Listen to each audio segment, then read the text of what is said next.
విజయసాయి రెడ్డి రాజీనామాతో ఖాళీ అయిన రాజ్యసభ స్థానానికి ఈసీ నోటిఫికేషన్ ఇచ్చింది.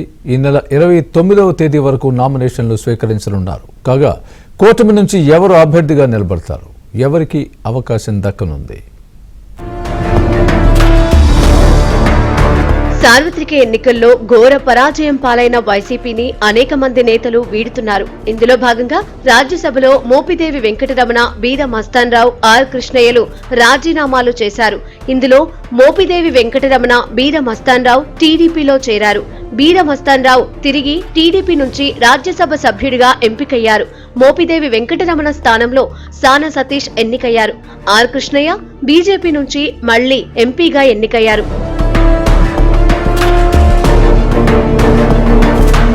ఎవరు ఊహించని విధంగా వైఎస్ జగన్ కు అత్యంత సన్నిహితుడైన విజయసాయిరెడ్డి పార్టీ పరాజయం పాలైన తర్వాత పార్టీలో కీలక నేతలకు దూరం అవుతూ వచ్చారు.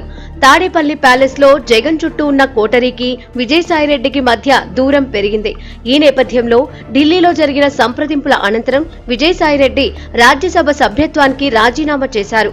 అప్పట్లో లండన్ లో ఉన్న జగన్ కు ఫోన్ చేసి తాను పార్టీకి కూడా రాజీనామా చేస్తున్నట్లు తెలిపారు. ఆ తర్వాత జగన్ తాడేపల్లి ప్యాలెస్ లో జరిగిన సమావేశంలో కొంతమంది నేతలు ప్రతిపక్షంలో ఉన్న సమయంలో భయపడి బయటకు వెళ్తున్నారని, ఎంతమంది వెళ్లినా పార్టీకి అనేక మంది కార్యకర్తలు ఉన్నారని వ్యాఖ్యానించారు. ఈ నేపథ్యంలోనే విజయసాయిరెడ్డి భయం అనేది తన బ్లడ్ లో లేదని ట్వీట్ చేశారు. ఆ తర్వాత ఆయన పార్టీ ప్రాథమిక సభ్యత్వానికి రాజీనామా చేసి తాను భవిష్యత్తులో వ్యవసాయం చేసుకుంటానని ప్రకటించారు. విజయసాయిరెడ్డి రాజీనామాతో ఖాళీ అయిన స్థానానికి మే 9న ఎన్నిక నిర్వహించేందుకు కేంద్ర ఎన్నికల కమిషన్ నోటిఫికేషన్ ఇచ్చింది. ఈ నెల 29 వరకు నామినేషన్లు స్వీకరిస్తామని, వచ్చే నెల 9వ తేదీన ఎన్నిక జరుగుతుందని ప్రకటించింది. అయితే ఇప్పుడు ఈ స్థానాన్ని బీజేపీ తీసుకుంటుందని అందరూ భావిస్తున్నారు. అదే సమయంలో 3 సంవత్సరాల 6 నెలల సమయం ఉండడంతో ఈ స్థానాన్ని తమకు ఇవ్వాలని టీడీపీలోని కొంతమంది నేతలు కూడా కోరుతున్నారు.